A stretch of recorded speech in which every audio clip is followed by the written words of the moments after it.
Madridistas, welcome back to Madrid. Welcome back to the channel.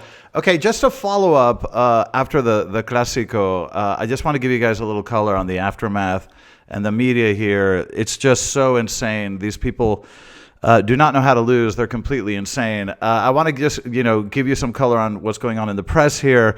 By the way, we need to talk about Carvajal, who's injured again. Found out about that last night. I also want to address some of your comments from the last video. So I want to talk about the Mbappe goal. I want to talk about the ref situation, and I want to give you guys some broader context as to why the situation is how it is, and the only way I see out. We need to talk about Vini as well, and like I say, some of the stuff going on in the Barca press, which is just completely ridiculous. But anyway, let me get you guys caught up on a few snippets. Thanks for joining me. Let's get started.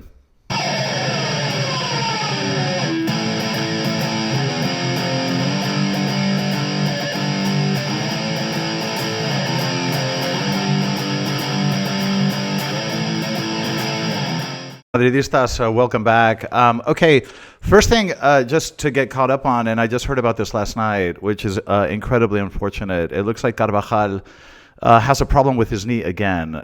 So we're talking surgery and about 2 to 3 months of recovery.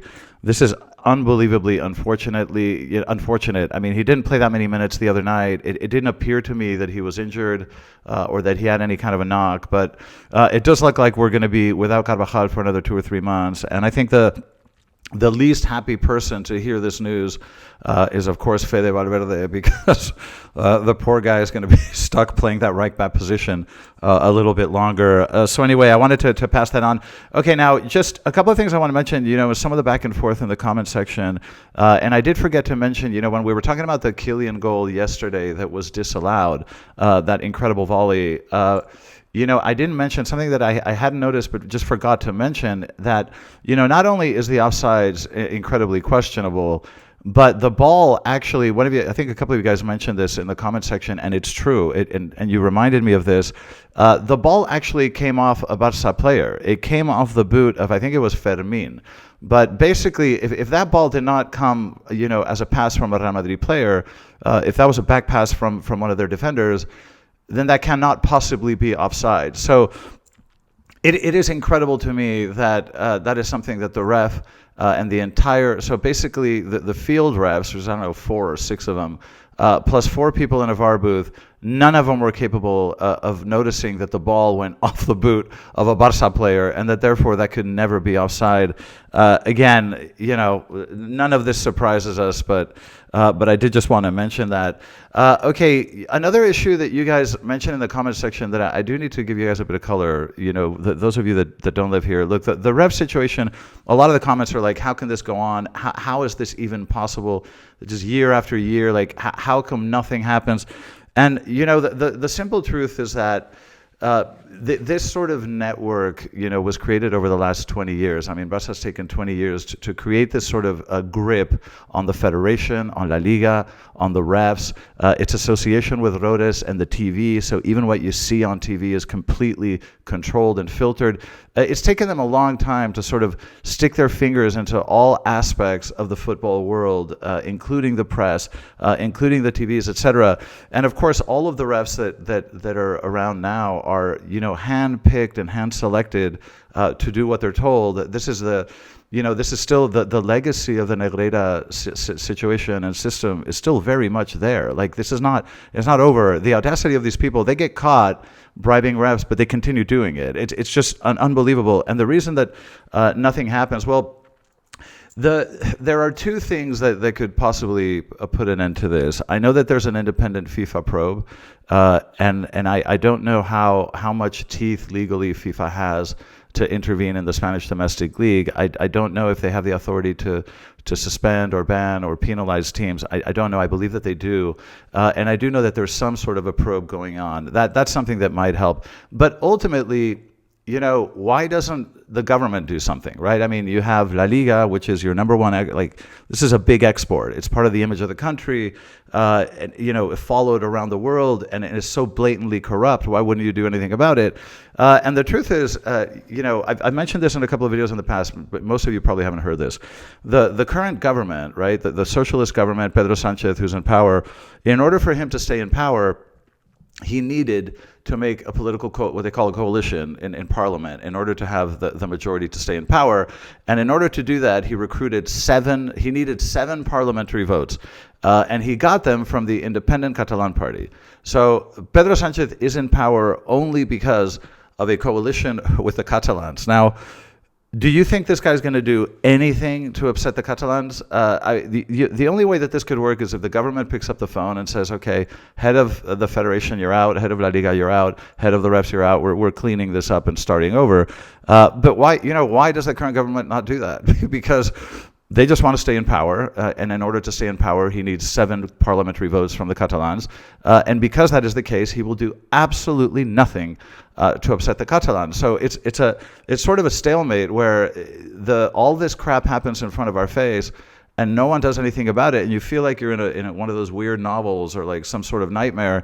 But the reason that nothing is happening is because the government needs those Catalan votes, and therefore will never ever do anything to upset the Catalans. So the only way that the ref situation changes here is, one, if a FIFA probe comes back with very incriminating results, and they really try to apply teeth to the sanctions, or if in the next general election in Spain, if you get a different government that does not have to rely on the Catalans to survive, and can actually implement policy without their scrutiny. So that's unfortunately the ref situation, and why it is unlikely to change anytime soon. Okay, I also want to address some comments. A couple of you guys are saying I'm a little bit hard on Vini. You guys, I'm going to clarify this now. Just scroll through my old videos. I've defended Vini so much on this channel against racism, against false accusations, against the campaign, the personality. There's a sort of assassination campaign in terms of his character in the press. And I've stood up for him on all those counts. And I've always been very fair, I think, in my assessment of Vini. So, don't get me wrong. It is totally untrue. I love Vini, and I've made it very clear. I've defended him every step of the way. So for those of you that have that impression, no, I'm trying to be honest. If I don't agree with what a player does, even if I love him, I'm going to say it, okay? And that applies to everything in my life, right? Not, my kids, everyone. I believe in truth and honesty, and I believe in radical truth. There's value to truth. So, just because I'm critical of Vini doesn't mean I have anything against him at all. Okay, let's move on, and we got to talk about the press. In the YouTube, area in Spain, the Real Madrid YouTube scene.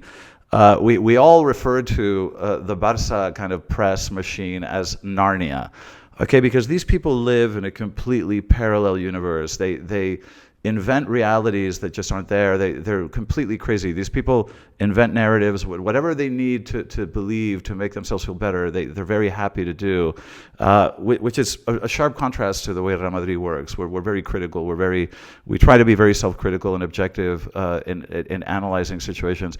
These guys are not. So what is fascinating is that the Narnia press now is, you remember the scuffle with Courtois and Carvajal at the end of the match. Well, the entire press here, and remember that Barca has been known to pay the press.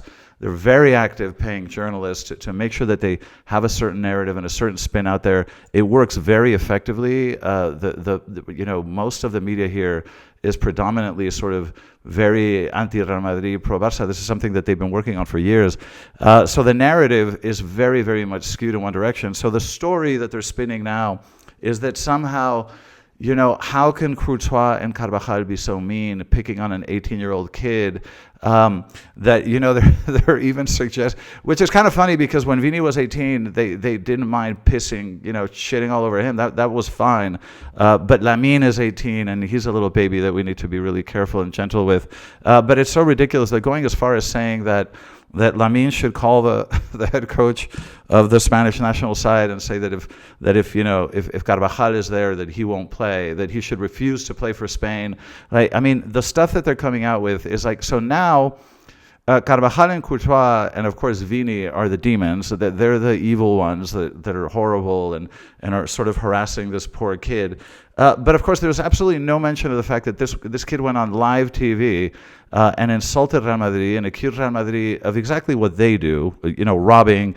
We don't. I mean, there's only one club that has a track record of robbing and stealing and bribing, and that's Barca.